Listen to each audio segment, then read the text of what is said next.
بسم الله الرحمن الرحيم. الحمد لله وحده والصلاة والسلام على من لا نبي بعده، أما بعد.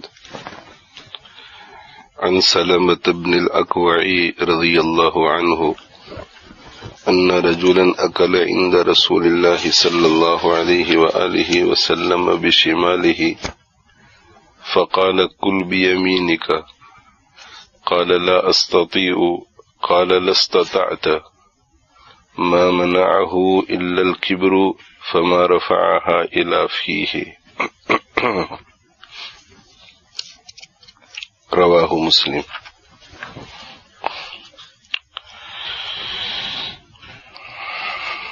یہ حدیث حضرت سلمہ ابن اکوع رضی اللہ تعالی عنہ سے مروی ہے. یہ بڑے اونچے درجے کے صحابی ہیں اور علمی اور روحانی فیوز کا اکتساب جو انہوں نے آپ صلی اللہ علیہ وآلہ وسلم سے کیا تھا وہ تو تھا ہی، مگر اللہ تعالی شانہ نے انہیں ایک جسمانی خصوصیت بھی عطا فرمائی تھی جو جماعت صحابہ رضوان اللہ تعالی علیہ مجمعین میں کسی کو میسر نہیں تھی. یہ بہت ہی اچھے تیر انداز تھے، آرچر بہت اچھے تھے، مگر اس کے ساتھ ساتھ وہ گھوڑوں کی اور اونٹوں کی رفتار سے دوڑتے تھے. ایک مرتبہ یہ صبح سویرے کہیں نکل پڑے اور چلتے چلتے مدینہ منورہ سے باہر جہاں حضرت صلی اللہ علیہ وآلہ وسلم کی اونٹنیاں رکھی جاتی تھیں وہاں سے گزرے تو انہیں پتہ چلا کہ غیر مسلموں کے ایک دستے نے حملہ کیا ہے اور حضرت صلی اللہ علیہ وسلم کی اور مسلمانوں کی جتنی اونٹنیاں اس علاقے میں تھیں ان سب کو ہانک کر لے گئے ہیں.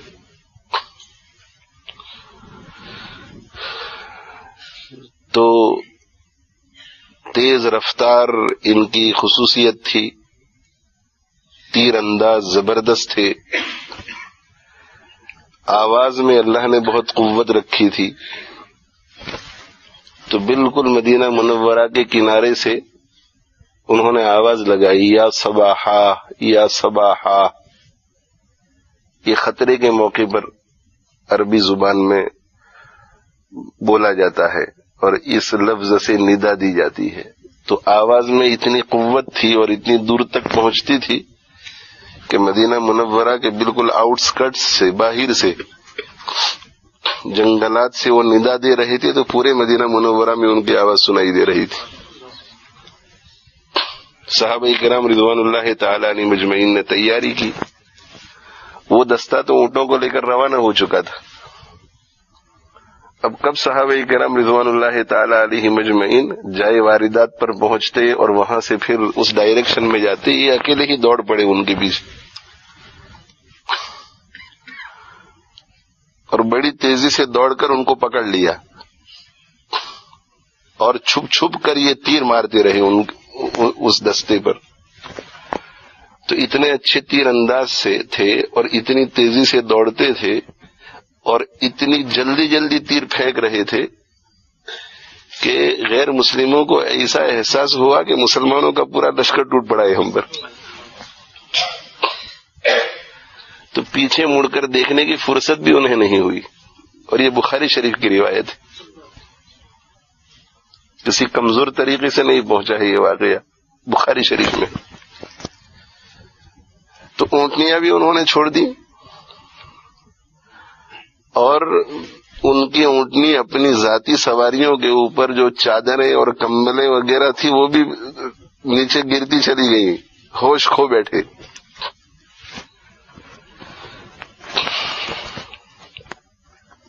تو حضرت صلی اللہ علیہ وسلم جب اپنے صحابہ کرام رضوان اللہ تعالی علیہ مجمعین کے ساتھ وہاں پہنچے، اس وقت تک میں سارے اونٹوں پر یہ قبضہ کر چکے تھے اکیلے، اور کئی چادریں ان کا سامان ان کے ہاتھ میں آ چکا تھا، اور انہوں نے حضرت صلی اللہ علیہ وسلم کی خدمت میں عرض کیا کہ اللہ کے رسول صلی اللہ علیہ وسلم دشمنوں کا پیچھا کیجیے۔ وہ تھوڑے پیچھے رہ گئے چونکہ اونٹ وغیرہ کو، دشمنوں کا پیچھا کیجیے اس لیے کہ میں نے انہیں اتنا بھگایا ہے کہ وہ بھی پیاسے ہوں گے، ان کی اونٹنیاں بھی پیاسی ہوں گی، اور خوف زدہ اتنے ہیں کہ وہ کسی جگہ پانی پینے کے لیے رکے نہیں ہوں گے۔ مگر بذریعہ وحی آپ صلی اللہ علیہ وسلم کو معلوم ہو چکا تھا کہ وہ اپنے قبیلے میں پہنچ چکے ہیں، تو آپ صلی اللہ علیہ وآلہ وسلم نے ارشاد فرمایا کہ اب آپ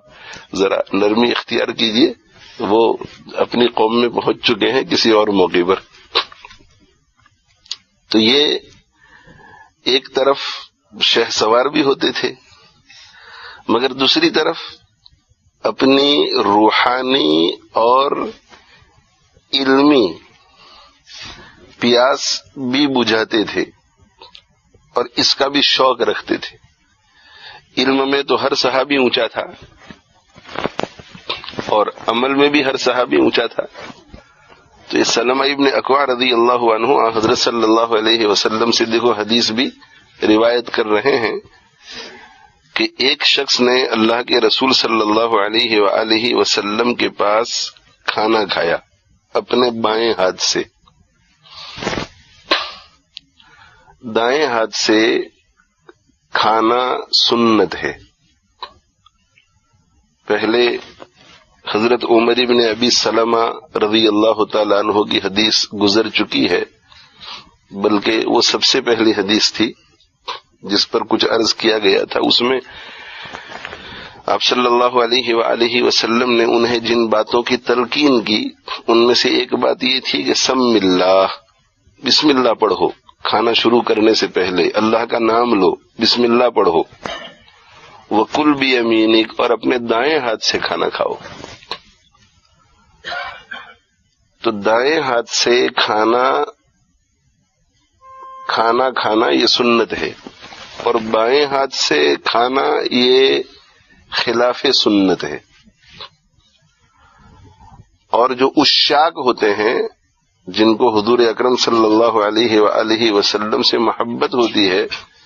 وہ اللہ کے نبی صلی اللہ علیہ وآلہ وسلم کے ہر عمل میں نقل کی کوشش کرتے ہیں۔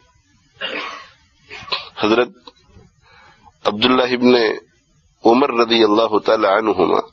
بہت متبع سنت تھے، عاشق رسول تھے، تو ان کے بارے میں روایات سے پتہ چلتا ہے کہ جب وہ سفر کرتے تھے ان راستوں سے، جن راستوں سے اللہ کے نبی صلی اللہ علیہ وآلہ وسلم نے سفر کیا ہوا ہوتا تھا، تو ان جگہوں پر رک جاتے تھے جہاں اللہ کے نبی صلی اللہ علیہ وسلم رکے تھے، اور اسی جگہ پر اپنی اونٹنی کو بٹھاتے تھے جہاں اللہ کے نبی صلی اللہ علیہ وسلم نے اپنی اونٹنی کو بٹھایا ہوا ہوتا تھا۔ یعنی انہیں منزل کرنے کی ضرورت پیش نہیں آتی تھی، پھر بھی منزل کرتے تھے اس جگہ پر۔ اتنا زیادہ سنت کا اتباع تھا ان کی زندگی میں۔ تو دائیں ہاتھ سے کھانا یہ سنت ہے، پینا دائیں ہاتھ سے یہ سنت ہے، اور ہر اچھے کام کو دائیں ہاتھ سے کرنا یہ اللہ کے نبی صلی اللہ علیہ وسلم کی سنت ہے۔ آپ صلی اللہ علیہ وسلم نے ارشاد فرمایا ان اللہ یحب التیامن فی کل شیء، اللہ تعالی شانہ ہر اچھی چیز میں دائیں طرف سے شروع کرنے کو پسند فرماتے ہیں، حتی التنعل والترجل، یہاں تک کہ جوتے پہننے میں، چپل پہننے میں، اور بالوں کی کنگھی کرنے میں۔ تو تو بالوں کو جب کنگھی کیا جاتا ہے تو دائیں طرف سے پہلے شروع کرے، دائیں طرف کنگھی پھر بائیں طرف۔ بالوں کو جب کٹواتے ہیں تو یہ اچھا کام ہے، کیوں؟ اس لیے کہ جو زائد چیز ہے وہ جسم سے اب ہٹائی جا رہی ہے، گویا ایک قسم کا میل گندگی دور کی جا رہی ہے، تو دائیں طرف سے شروع کرے، منڈوانا کٹوانا۔ مسواک کرے تو دائیں طرف سے کرے، کپڑے پہنے تو پہلے دائیں آستین، اس لیے کہ جب کپڑے پہنتے ہیں تو یہ انسان کے لیے اعزاز کی چیز ہے، اور جب کپڑے اتارے جاتے ہیں تو انسان برہنہ ہوتا ہے، یہ اچھی چیز نہیں ہے، مگر مجبوراً کپڑے اتارنے پڑتے ہیں تو بائیں طرف سے اتارے۔ وضو کرے تو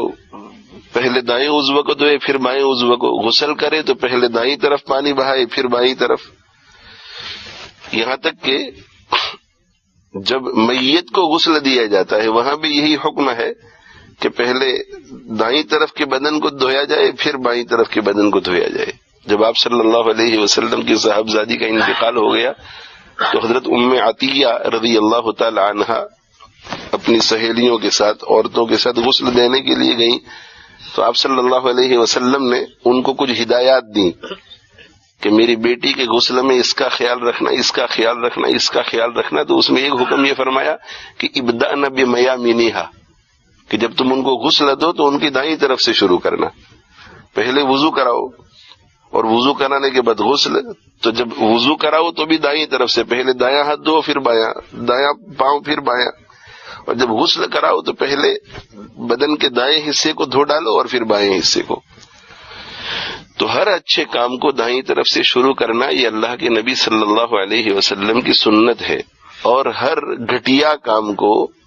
یا جو کام اچھا نہ ہو اسے بائیں طرف سے شروع کرنا یہ بھی اللہ کے نبی صلی اللہ علیہ وسلم کی سنت ہے۔ مسجد سے نکل رہے ہیں تو پہلے بایاں قدم، اس لیے کہ اب اس روئے زمین پر سب سے محبوب جگہ تھی، اس میں سے دنیائے دنیا کی طرف جا رہے ہیں، اور جب دنیائے دنیا سے نکل کر سب سے محبوب جگہ میں آنا ہے مسجد میں تو پہلے دایاں پاؤں، بیت الخلاء میں داخل ہونے کا وقت آئے تو پہلے بایاں پاؤں پھر دایاں، اور جب نکلنے کا وقت آئے تو پہلے دایاں پھر بایاں۔ اب دیکھو صبح سے شام تک ہم کتنے ایسے کام کرتے ہیں جن میں ہمیں یہ چوز کرنا پڑتا ہے کہ دائیں سے شروع کروں یا بائیں سے، اور سوچے سمجھے بغیر کرتے ہیں تو سنت کے ثواب اور سنت کے نور اور سنت کی برکتوں سے ہم محروم ہو جاتے ہیں، تھوڑا اگر اٹینشن ہو جاتا۔ اور ایک عجیب بات ہے کہ دل میں جب عشق پیدا ہو جاتا ہے اور اس کے بعد جب دھیان آ جاتا ہے تو پھر بات کرتے کرتے بھی جب مسجد سے وہ نکلے گا تو اس کا بایاں پاؤں پہلے نکلے گا، اور مسجد میں بات کرتے کرتے بھی داخل ہوگا تو دایاں پاؤں پہلے داخل ہوگا۔ ہمارے بزرگوں میں حضرت مولانا رشید احمد گنگوہی رحمۃ اللہ علیہ تھے، بہت بڑے آدمی تھے حضرت مولانا رشید احمد گنگوہی رحمۃ اللہ علیہ، عاشق رسول تھے، سنت کی بہت زیادہ اتباع کرنے والے تھے۔ تو ان کے شاگردوں کی آپس میں گفتگو ہوئی کہ بھئی مسجد سے جب ہم نکلتے ہیں تو سنت یہ ہے کہ ہم بایاں پاؤں باہر نکالے، پہلے لیفٹ پاؤں پہلے نکالے۔ اور آج کل بھی دیہاتوں میں جو چھوٹی چھوٹی مسجدیں ہوتی ہیں ان میں یہ شو ایریا وغیرہ نہیں ہوتا، چار دیواری ہوتی ہے، چار دیواریں، وہی مسجد، تو آپ نے اندر قدم رکھا تو وہ مسجد، اور باہر قدم نکالا تو مسجد سے باہر۔ اب بایاں پاؤں اگر نکالا، ہمارے یہاں تو بہت آسان ہے کہ یہاں سے دروازے سے باہر نکلتے ہوئے بایاں پاؤں نکالو تو مسجد سے باہر نکل گئے، اور جوتی پہنتے ہوئے دائیں قدم کو پہلے رکھو تو اس سنت پر بھی عمل ہو گیا۔ مگر یہ دروازے کے باہر ہی اگر جوتیاں ہوں تو اب دونوں سنتوں پر عمل کیسے ممکن ہے؟ اس لیے کہ بایاں لیفٹ پہلے نکالا تو جوتی میں پہلے لیفٹ جائے گا، اور اگر دایاں پہلے جوتی میں ڈالا تو دایاں پاؤں نکل رہا ہے، حالانکہ مسجد سے پہلے بایاں پاؤں نکلنا چاہیے۔ تو یہ سمجھ میں نہیں آیا شاگردوں کو کہ ان دو سنتوں پر ایک ساتھ کیسے عمل کیا جائے۔ تو انہوں نے آپس میں مشورے میں یہ طے کیا کہ ہمیں حضرت مولانا رشید احمد گنگوہی رحمت اللہ علیہ کو دیکھنا چاہیے، اس لیے کہ وہ سنت کے بہت پابند ہیں. اور دیکھو جس کی زندگی میں سنتیں زیادہ ہوں تو سمجھو کہ اس کو عشق نبوی بھی زیادہ ہے، اس لیے کہ جو صحیح عاشق ہوگا وہ اپنے محبوب کی زیادہ سے زیادہ نقل کرے گا. اور حضرت مولانا رشید احمد گنگوہی رحمت اللہ علیہ سنت کے اتنے پابند تھے کہ ان کے ایک مرید نے حضرت مولانا خلیل احمد سہارنپوری رحمت اللہ علیہ سے کسی چیز کے بارے میں سوال کیا کہ حضرت فلاں کام میں سنت طریقہ کیا ہے. تو مولانا خلیل احمد سہارنپوری رحمت اللہ علیہ نے پوچھا کہ تم نے تو مولانا رشید احمد گنگوہی رحمت اللہ علیہ کے ساتھ کچھ وقت گزارا ہے، تم نے مولانا گنگوہی رحمت اللہ علیہ کو یہ کام کرتے ہوئے دیکھا ہے؟ تو اس نے کہا کہ ہاں میں نے وہ کام کرتے ہوئے دیکھا ہے. تو مولانا خلیل احمد سہارنپوری رحمت اللہ علیہ نے فرمایا کہ وہی سنت طریقہ ہے.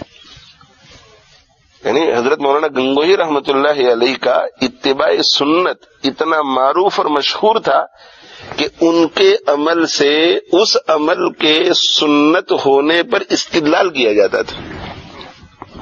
یعنی کسی عمل کی اور کسی طریقے کے سنت ہونے پر ان کے عمل کو دلیل بنایا جاتا تھا کہ انہوں نے اگر اس طریقے سے کیا ہے تو اب ادھر ادھر کسی کتاب میں دیکھنے کی ضرورت نہیں، وہ سنت طریقے کے مطابق ہی ہوگا. تو کہا کہ بہت اچھی بات ہے، انہیں دیکھتے ہیں. حضرت جب مسجد سے نکلنے لگے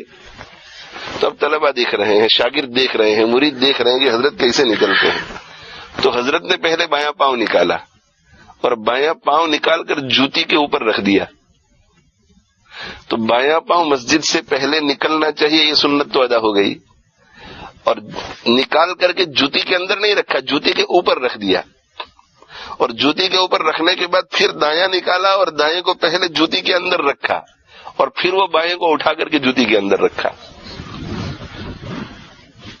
اب بعض حضرات جو ہیں اس واقعے کو سننے کے نتیجے میں ہمارا جو شو ایریا ہے وہاں اس طرح سے جوتا پہنتے ہیں کہ پہلے بائیں پر قدم رکھتے ہیں اور پھر دائیں کو پہنتے ہیں. تو وہاں یہ کرنے کی ضرورت نہیں ہے، اس لیے کہ آپ جیسے ہی اس دروازے سے باہر چلے جائیں گے آپ مسجد سے باہر ہے، تو وہاں سیدھا جو ہے. مگر بعض مسجدوں میں جاتے ہیں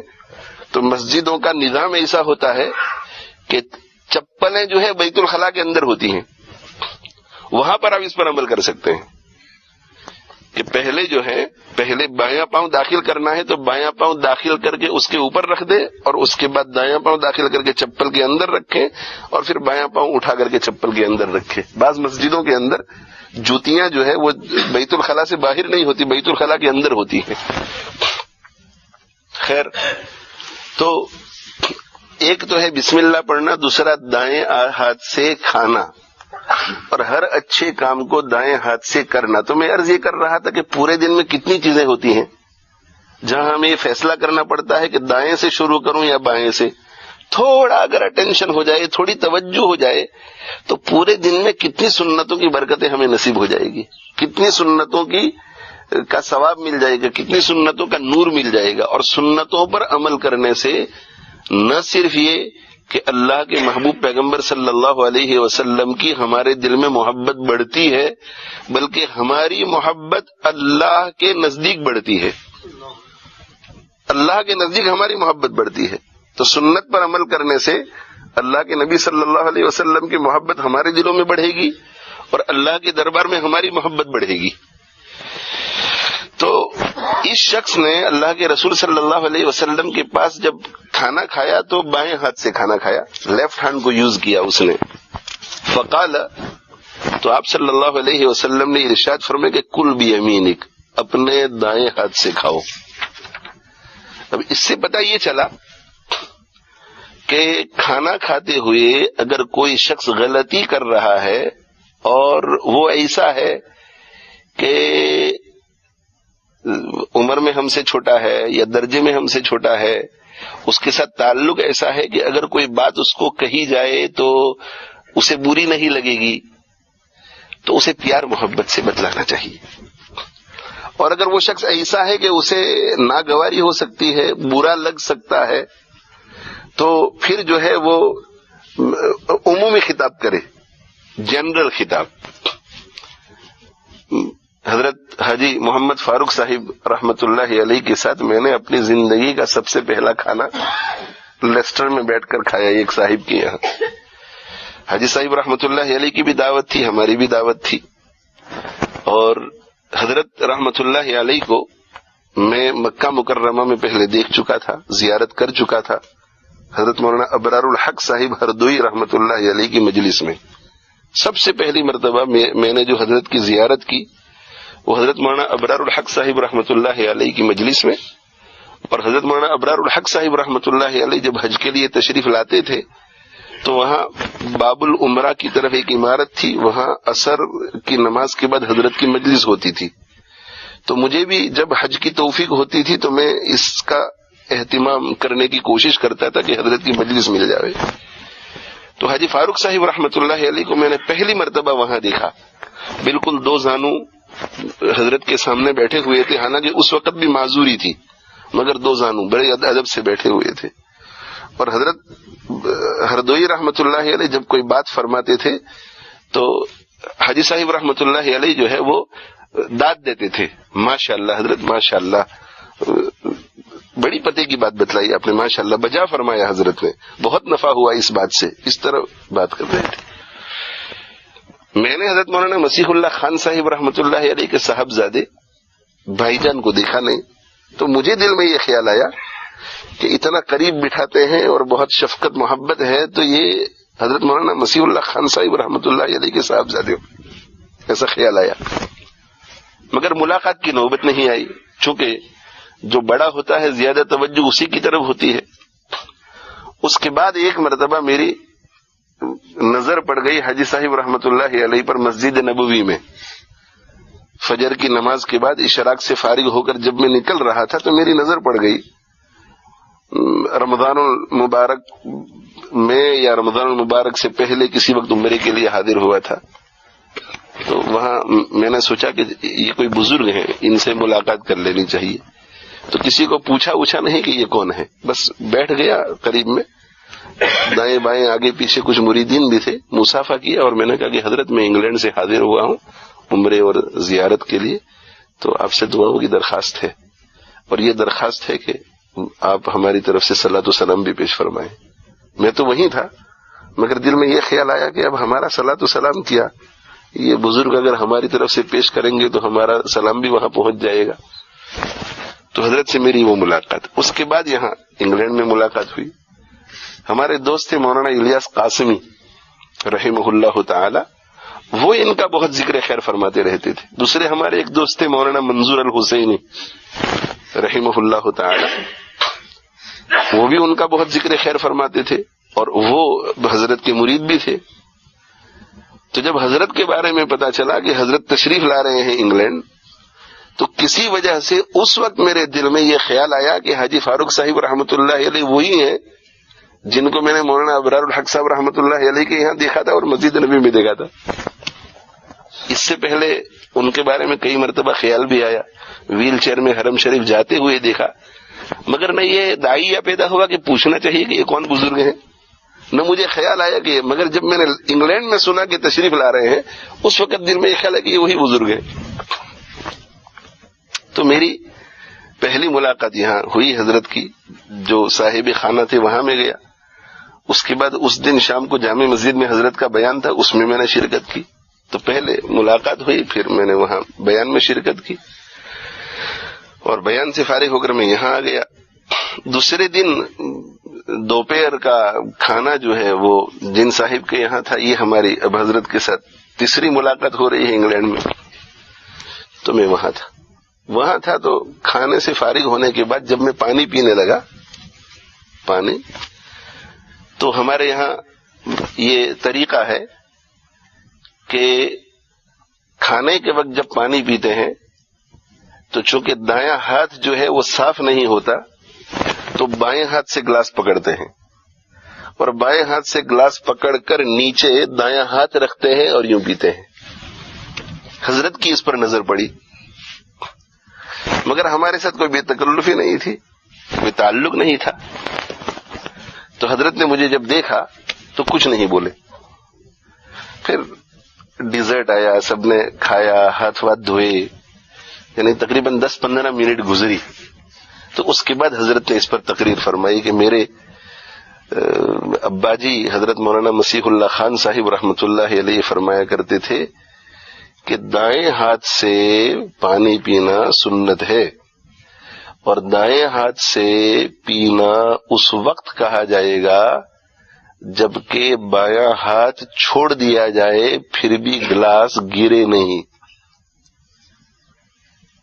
اگر بائیں ہاتھ کو چھوڑنے کی وجہ سے گلاس گر جاتا ہو، اس کا مطلب یہ کہ دائیں ہاتھ نے اسے پکڑا نہیں ہے، تو وہ بائیں ہاتھ سے پینا شمار ہوگا، ایسا حضرت نے فرمایا۔ تو اب جو ہے وہ اس طرح اگر ہوگا تو بائیں ہاتھ اگر چھوڑ دیا جائے وہ تو گر جائے گا، تو اس کی شکل یہ ہے کہ یہاں ہتھیلی میں پکڑ لے اور ہتھیلی میں پکڑ کر کے پیا جائے، یا دوسری شکل یہ ہے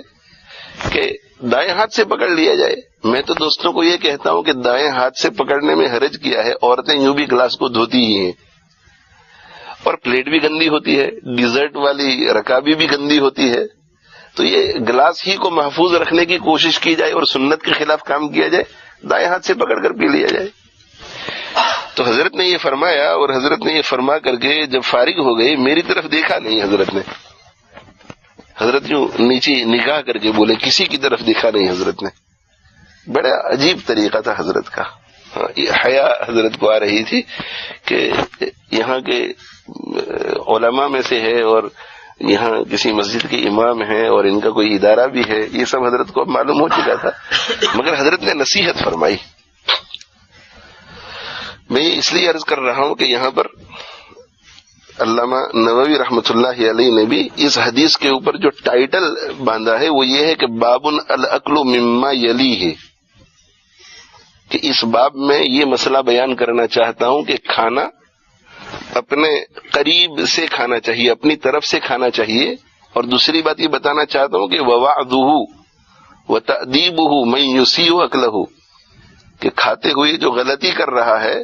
اس کو واض و نصیحت کرنا اور اس کو ادب سکھلانا۔ تو حضرت نے اس پر عمل کیا، تو نیچے دیکھا اور بات کرتے رہے، میں بڑی بشاست سے سنتا رہا، ہمیں کوئی تکلیف نہیں ہے بلکہ بڑی خوشی ہوئی کہ زندگی میں پہلی مرتبہ یہ بات سنی، اور بہت کام کی بات تھی حضرت نے جو بتائی، تو بہت خوش ہو رہا تھا میں۔ تو حضرت نے پھر جب فارغ ہو گئے تو 2-1 منٹ کے بعد یوں کر کے نظر اٹھا کر سیدھا میری طرف دیکھا، تو میری تو آنکھیں حضرت کے چہرے پر جمی ہوئی تھی، تو آئی کانٹیکٹ ہوا، تو آئی کانٹیکٹ ہوتے ہی حضرت نے پھر یوں نگاہیں نیچی کر لی، مگر حضرت نے میرا چہرہ دیکھ لیا کہ ان کی طبیعت میں اس کا کچھ نیگیٹو اثر پڑا یا پازیٹو اثر پڑا ہوا گیا، تو میں تو بالکل ٹھیک ٹھاک تھا۔ بس یہ جو ہے میں سمجھتا ہوں کہ کچھ تعلق کا سبب بن گیا، یہ جو ادب ہے اور بڑوں کی باتوں کو تواضع کے ساتھ قبول کر لینا، یہ انسان کو بہت آگے لے جاتا ہے۔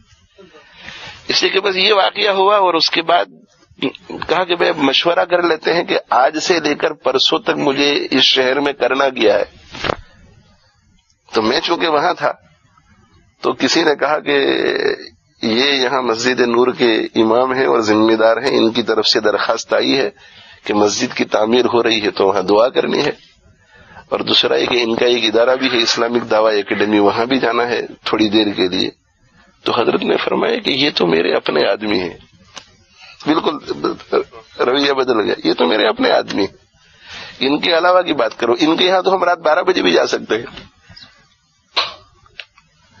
تو میں نے حضرت سے پھر جب تعلق بہت بڑھ گیا تو حضرت سے میں نے ایک دن عرض کیا، میں نے کہا حضرت آپ کی زیارت سب سے پہلی مرتبہ حضرت ہردوئی رحمۃ اللہ علیہ کی مجلس میں ہوئی تھی، اور آپ سے مصافی کی سعادت سب سے پہلی مرتبہ مسجد نبوی میں ہوئی تھی، شاید آپ کو تو یاد بھی نہیں ہوگا۔ تو وہ حضرت کو یاد تھی وہ مجلس، وہ ملاقات۔ تو حضرت نے اس کے جواب میں فرمایا کہ ملاقات کیا ہوئی تھی، تم نے میرا اس وقت دل کھینچ لیا تھا۔ تو کہا کہ جب میں نے تمہیں یہاں دیکھا تو وہ مجھے یاد آیا کہ یہ وہی شخص ہے جو وہاں آیا ہے۔ تو خیر آپ صلی اللہ علیہ وسلم نے بھی کل بھی امینک، تو اگر بے تکلفی ہے تو ڈائریکٹ کہا جائے، بے تکلفی نہیں ہے، مزاج واقف نہیں ہے تو جنرل بات، اور وہ بھی اگر ممکن نہ ہو تو پھر ذرا سوچ سمجھ کر کے کسی اور موقع پر کسی اور کے ذریعے کہلوا دیا جائے. تو آپ نے کل بھی اپنے دائیں ہاتھ سے کھاؤ. قال لا استطيع،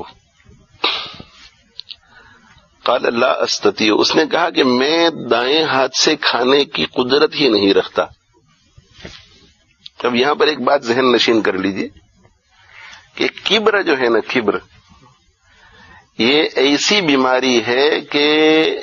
دوسری بہت ساری بیماریوں کو جنم دیتی ہے. کبر ایسی بیماری، اللہ حفاظت فرمائے. حضرت شیخ مولانا زکریا صاحب رحمۃ اللہ علیہ فرماتے تھے، اور دیگر اکابر نے بھی یہ فرمایا ہے کہ یہ ام الامراض ہے، ساری بیماریوں کی جڑ. کبر اگر ہے تو غصے کی بیماری بھی ہوگی، کبر اگر ہے تو غیبت کی بیماری ہوگی. کیوں بھائی؟ اس لیے کہ میں دیکھتا ہوں کہ آپ کی عزت لوگوں میں بڑھ رہی ہے تو آپ کی غیبت کروں گا. کبر اگر ہے تو بہتان کی بیماری آئے گی، کبر اگر ہے تو حسد کی بیماری آئے گی، کبر اگر ہے تو جھوٹ بھی بولے گا، کبر اگر ہے تو دھوکہ دے گا. اب یہاں چونکہ دوسرے حضرات بھی بیٹھے ہوئے ہوں گے اور ان کے سامنے یہ کہا گیا کہ آپ اپنے دائیں ہاتھ سے کھائیے، تو وہ جو بڑائی تھی اس بڑائی کی وجہ سے اس بات کو قبول کرنے کے لیے تیار نہیں ہوئے کہ میں دائیں ہاتھ کو چھوڑ کر بائیں ہاتھ سے کھاؤں. اس سے کہ اگر بائیں ہاتھ سے کھاؤں گا تو امبارسمنٹ ہوگا مجھے. اور کبھی کبھی کبر ایسا ہوتا ہے کہ کوئی بیٹھا ہوا نہ ہو اور صرف مربی اور استاد ہوتا ہے، معلم ہوتا ہے، وہ اس کے سامنے بھی جھکنے کے لیے تیار نہیں ہوتا، تو اس کے سامنے بھی وہ جھوٹ بول جاتا ہے. اصل وہ ایگو کی حفاظت، تو ایگو کی حفاظت میں آگے پھر جھوٹ بولتا ہے. تو اس نے بھی یہ کہہ دیا کہ میرے پاس یہ دائیں ہاتھ اٹھانے کی طاقت نہیں ہے، لا استطیع، یعنی بیمار ہے یہ ہاتھ. تو آپ صلی اللہ علیہ وسلم کی زبان سے نکل گیا لستطعت، تو اٹھا بھی نہیں سکے گا. اس کا ہاتھ تو بالکل ٹھیک ٹھاک تھا، مگر وہ ایمبارسمنٹ سے بچنے کے لیے، اپنے ایگو کی حفاظت کرنے کے لیے اس نے وقتی طور پہ ٹال دیا کہ لا استطیع، میں اس وقت میں میرے ہاتھ کو اٹھا نہیں سکتا. اور دل میں یہ خیال ہوگا کہ بات جو فرمائے اس پر عمل تو کر لیں گے مگر دوسری مجلس سے، اس وقت سب کے سامنے سبکی نہ ہو. جو متواضع ہوتا ہے اس کی جب غلطی نکالی جاتی ہے تو اس غلطی کو درست کرتا ہے، اور جس کے اندر بڑائی اور کبر ہوتا ہے اس کی جب غلطی نکالی جاتی ہے اور غلطی کی اصلاح کی جاتی ہے تو وہ اسے جسٹیفائی کرنے کی کوشش کرتا ہے. اور اردو میں کہتے ہیں عذر گناہ بدتر از گناہ. گناہ تو بری چیز ہے مگر گناہ کو جسٹیفائی کرنا اور اس کا عذر پیش کرنا یہ اس سے بھی زیادہ برا. تو اس نے کہا کہ لا استطیع، میں ہاتھ اٹھانے کی طاقت نہیں رکھتا، پین ہے، درد ہے، کچھ گڑبڑ ہے ہاتھ میں، حالانکہ تھا کچھ نہیں. تو آپ صلی اللہ علیہ وسلم کی زبان سے نکل گیا لستطعت، تو اٹھا بھی نہیں سکے گا. اب یہاں پر کسی کو یہ شبہ ہو سکتا تھا کہ ایک شخص دائیں ہاتھ کی بجائے بائیں ہاتھ سے کھا رہا تھا. آپ صلی اللہ علیہ وسلم نے فرمایا کہ بھئی دائیں ہاتھ سے کھاؤ. اس نے یہ کہا کہ میں دائیں ہاتھ سے نہیں کھا سکتا، تو اسے بددعا کیوں دی گئی؟ تو جواب اس کا یہ ہے کہ بھئی ہاتھ میں کچھ گڑبڑ نہیں تھی، وہ کھا سکتا تھا، اس کے باوجود بھی اس نے یہ کہا کہ میں دائیں ہاتھ سے نہیں کھا سکتا، اس وجہ سے بددعا نکل گئی کہ تو نہیں اٹھا سکے گا. اس پر پھر دوسرا اشکال ہوگا کہ ٹھیک ہے بھائی، دائیں ہاتھ سے کھا سکتا تھا، اس کے باوجود بھی وہ بائیں ہاتھ ہی سے کھانے پر مصر رہا، مگر دائیں ہاتھ سے کھانا کوئی فرض تو نہیں تھا، تو ایک سنت کو چھوڑنے پر بددعا. تو جواب اس کا یہ ہے کہ سنت کو چھوڑنے پر بددعا نہیں ہوئی، جھوٹ بولنے پر بددعا ہوئی. اور جھوٹ بولنا گناہ کبیرہ ہے، اور جھوٹ بول رہا ہے کبر کی وجہ سے، ایگو کو پروٹیکٹ کرنے کے لیے جھوٹ بولا. تو کبر اور جھوٹ یہ دونوں چیزیں شامل ہو گئی، جس کی وجہ سے آپ صلی اللہ علیہ وسلم کی زبان سے لستطعت نکل گیا. میں یہاں پر اپنے دوستوں کی خدمت میں یہ عرض کروں گا کہ اپنے بڑوں کے ساتھ ڈیل کرتے ہوئے بہت احتیاط کیجیے. اس لیے کہ کبھی کبھی ایک چھوٹے سے فائدے کے لیے ہم سے ایسی بات سرزد ہو جاتی ہے کہ جس کو ہمارا بڑا سمجھ جاتا ہے اور اس کے دل پر ٹھیس پہنچتی ہے، یا زبان سے کوئی ایسا کلمہ ہمارے بارے میں نکل جاتا ہے اور وہ اللہ کے یہاں عرش تک پہنچ جاتی ہے وہ بات، اور ہمارا فیوچر جو ہے وہ برباد ہو جاتا ہے۔ تو سلمہ ابن اکوع رضی اللہ تعالیٰ عنہ ہمارے لیے اسی اشکال کو دور کر رہے ہیں کہ یہ ایک سنت چیز تھی، اس کو چھوڑنے پر بد دعا کیوں؟ تو کہتے ہیں کہ ما منعہ الا الکبر، اس کو حق بات کو قبول کرنے سے کبر نے روکا، اس کبر پر یہ بد دعا نکلی، لستطعت۔ تو اس کا اثر کیا ہوا؟ سلمہ ابن اکوع رضی اللہ عنہ فرماتے ہیں کہ فما رفعها الی فیہ،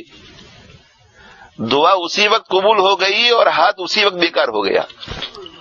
اور وہ اپنے منہ تک پھر اسے اٹھانے کی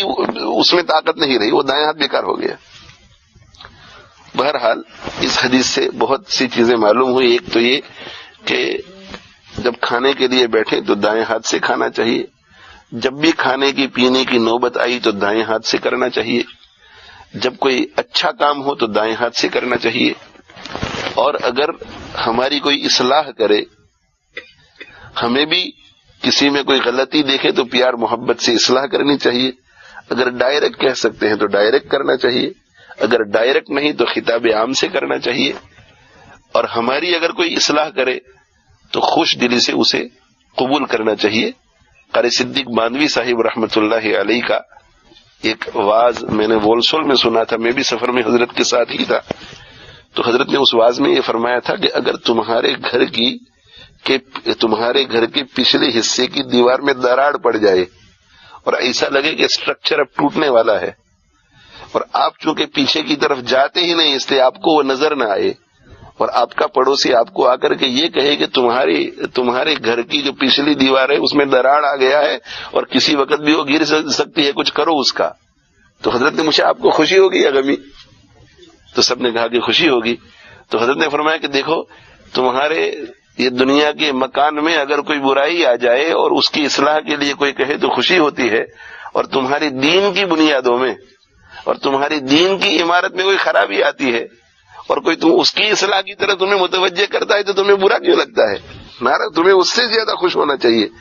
کہ دیکھو اس نے میری اصلاح کی اور اصلاح کر کے میری آخرت کی رسوائی سے مجھے بچا لیا۔ اور